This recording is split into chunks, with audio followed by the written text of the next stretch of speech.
So at this point, everybody has been fucking coming at me, dudes. Everybody's been coming at me. Every time I go to somebody's freaking stream to show some love, they always talk about this shit. And it's like, dudes, let me just go ahead and talk about it because although I was hyped, I was just gonna leave it alone, and I wanted to leave it alone because I wanted people to find out about it for themselves. And of course, obviously, at the time when this happened last June, obviously, of course, a lot of people were on my ass. People was talking about my channel was over because I was going against one of the biggest people in the community and all of that trash. And I was like, I'm gonna just keep on doing me. Ain't nobody worried about it. But of course, obviously, people want me to speak on this. And I'm not going to speak on this and be, look at it, I was right. You were dumb the whole time. I'm not going to do that. Of course, I know people want me to. However, I do want to actually go ahead and explain this for people who, of course, still want to deny the fact that Aqua was not norted, even though, of course, we already started to see the signs of her not being norted. Of course, once people looked at it more in depth, they started to see what was actually happening to her. So we know that Aqua is marked by the Keyblade. Aqua is marked by the Keyblade, chosen by the Keyblade, meaning that, of course, if she falls to darkness and she cannot control said darkness, or if that darkness is out of her control, then, of course, she will probably or possibly become what is now known to be a Darkling, which is a new piece to the lore of Kingdom Hearts added by Kingdom Hearts Key. This is why we start to see, of course, what we see with her, in which, of course, her limbs and obviously her fingers are starting to become what appears to be very close to how the Darklings looked within, of course, Kingdom Hearts Key. So we're going to be talking about this more in depth, as, of course, there is also some files that you can read within Kingdom Hearts 3 that explains exactly what happened to Master Aqua. So the first thing I want to take note of is what they call Master Aqua. So when Terra was, of course, transformed into Terra Xehanort, they labeled him as such. So while we call him Terra Nort, the series itself labels him as Terra Xehanort. However, when it comes to Aqua, she's named Anti-Aqua. So obviously that means there's a disconnect in some form between the two. We also learned within Kingdom Hearts 3 that Master Xehanort's eyes weren't always that yellow color or that amber color that we see them to be today. They used to be a grayish kind of bluish with like a little blue tint in them. So that's how they were before. But of course, when it comes to Master Aqua, there's a situation that I think that goes on with her becoming Anti-Aqua that I think people are misconstruing, and of course they obviously believe that this has something to do with her being Xehanorted. Well, of course, as you know, within Kingdom Hearts, we're gonna pull straight from the series. Within Kingdom Hearts Dream Drop Distance, they had to wait not the organization, the 13 Seekers of Darkness. They had to legitimately wait until Master Xehanort was revived to try and Xehanort Sora. So Sora Xehanort could not happen until Master Xehanort was revived. This gives the implication that, of course, only Master Xehanort has the ability to share his heart. Even if we go into the Kingdom Hearts 3 reports, Vexen was only able to become a Vexen Xehanort after he had met Master Xehanort. So he had met Master Xehanort and everything, and of course he stated that Ansem the Seeker of Darkness and Xemnas could not exist because, of course, Xehanort had existed. So obviously, them two weren't even around for him to become Vexen Xehanort. So the implication is already there that only Master Xehanort can truly turn somebody into a Xehanort character. So only he can do that to them.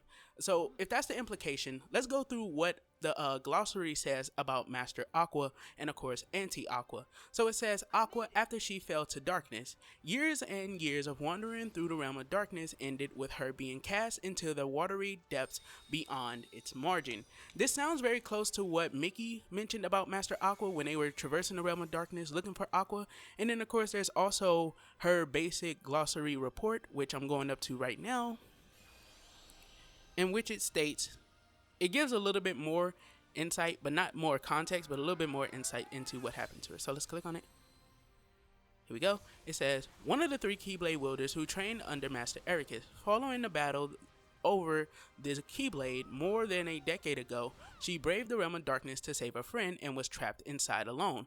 After losing her Keyblade, she was unable to fight back the forces of the dark and was cast into the abyss below. So it seems to be pointing more so at the abyss that Aqua fell into. Of course, we know that the abyss, as stated by Mickey within Kingdom Hearts 3, I believe he says something about she had fell into like the depths of the realm of darkness, which are unreachable. They're unreachable by characters that wield the power of light. And of course, if you fall in there, then obviously through the report, I mean through the glossary, it obviously also has some implications in the glossary. Speaking of it, as if of course it can turn them into these anti forms.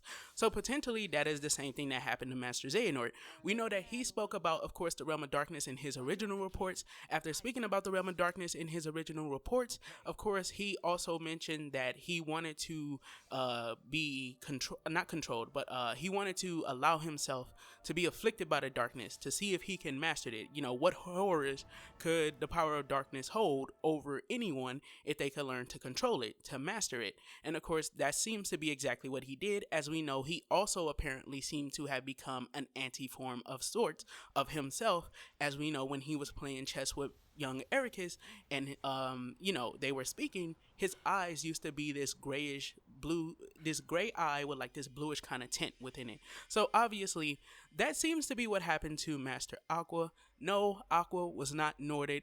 Only Master Xehanort apparently can do that to a character, and that does kind of make sense, as of course in Kingdom Hearts Birth by Sleep he also informed Maleficent that characters like Terra, characters like you know, Aqua and Ventus, and even Sora, Riku, Mickey, Kairi, Lee, they have no ability over the heart, like being able to take your heart out or take another person's heart out and insert it into another person, or of course strengthen that heart, like how we saw Ansem do to Maleficent in Kingdom Hearts 1. You know, they don't have that ability because they're characters of light. Well, of course, obviously, you're gonna need a Keyblade, because we had to see Master Xehanort literally strike himself with his Keyblade, and then, of course, pull his heart out, and then, of course, give that piece of himself to Terra, or give his whole heart to Terra. And then the same thing can be said about Master Xehanort at the end of Kingdom Hearts Dream Drop Distance, in which, of course, he needed his Keyblade to channel his heart into it, and then, of course, send that piece off into Sora, although Lee did wind up blocking it and of course saving Sora from said peril.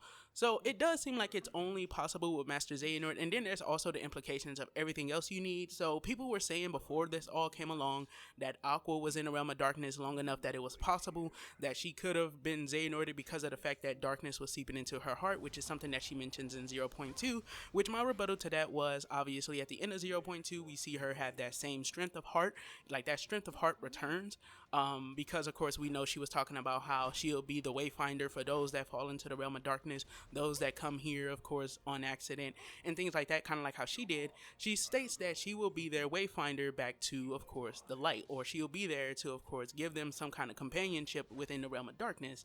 Well, with that being said, of course, obviously within Kingdom Hearts 3, you can also see Aqua fighting Ansem the Seeker of Darkness. Even without the Keyblade, she was willing to keep fighting.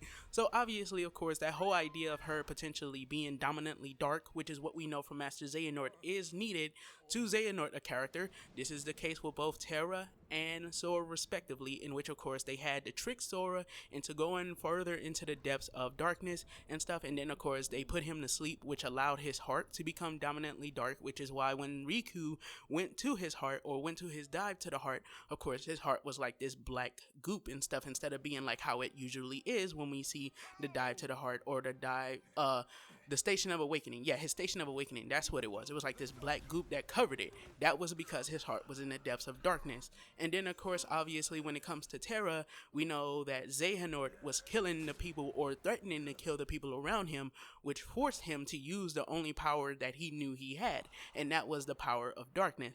After he had used the power of darkness, then of course Master Xehanort was capable of giving his heart to Terra, and obviously of course being able to sustain himself within Terra like a vessel.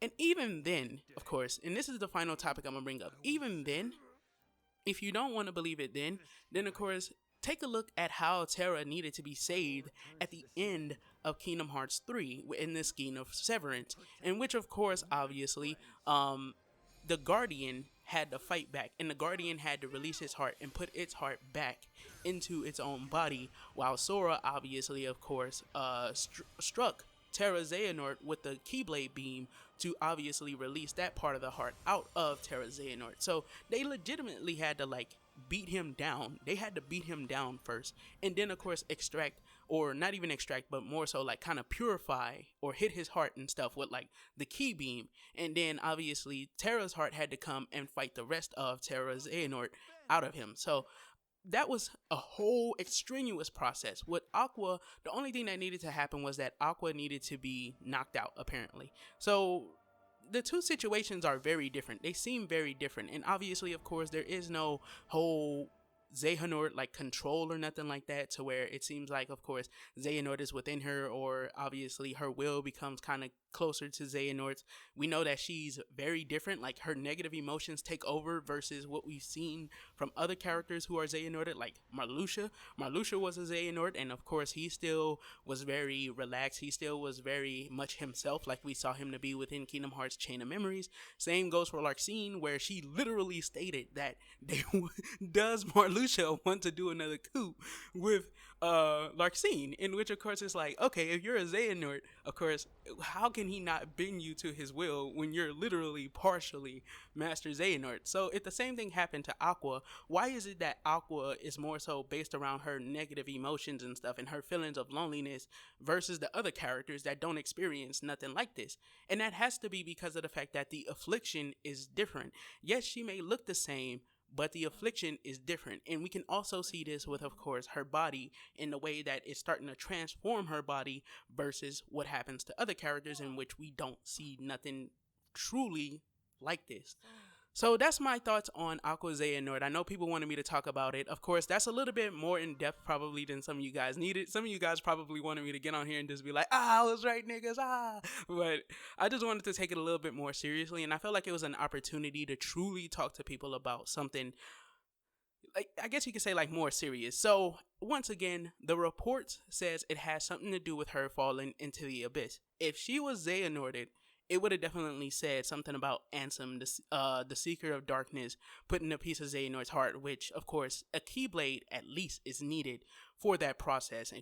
And we know Ansem, the Seeker of Darkness, does not wield a Keyblade for one, and of course, also, it seems like only Master Xehanort has the ability to share his heart. Even when it came to Xemnas, you can possibly say that with Xemnas, of course, because of the fact that he wanted to put his heart or connect himself to Kingdom Hearts, and then of course after connecting himself to Kingdom Hearts, extend Master Xehanort's will to, of course, the will of others. Well, we know that Kingdom Hearts is the aggregate of all hearts. Of course, this was only something that I think that was possible after Ansem, the Seeker of Darkness, had been vanquished. And then of course we don't know if he connected himself to Kingdom Hearts, would it have been possible for him to become Master Xehanort again by, of course, using the aggregate of all hearts to generate his original heart again. So obviously we don't know all of those different things, but of course we know that within Kingdom Hearts 3, the main thing that it mentions about Master Aqua is that she fell into the abyss, and that's where I'm gonna leave that for now. Of course, if it has to go forward, then it'll go forward, but for now I'm gonna leave it at apparently it was the abyss. The Square Enix rep obviously knew what he was talking about. I felt like he knew what he was talking about because he said he played the game, and obviously I'm guessing that he also read the glossary to find out probably what happened to Master Aqua after he had saw it himself. And then of course the report says she fell into the abyss below. So thank you guys for tuning into this video. This is being your boy Mozzie. You don't get to do a little A-class gaming, and everything you do don't get to keep it A-class. And I was right, niggas. What's left of me? What's left of me? And you and I, there's a new land.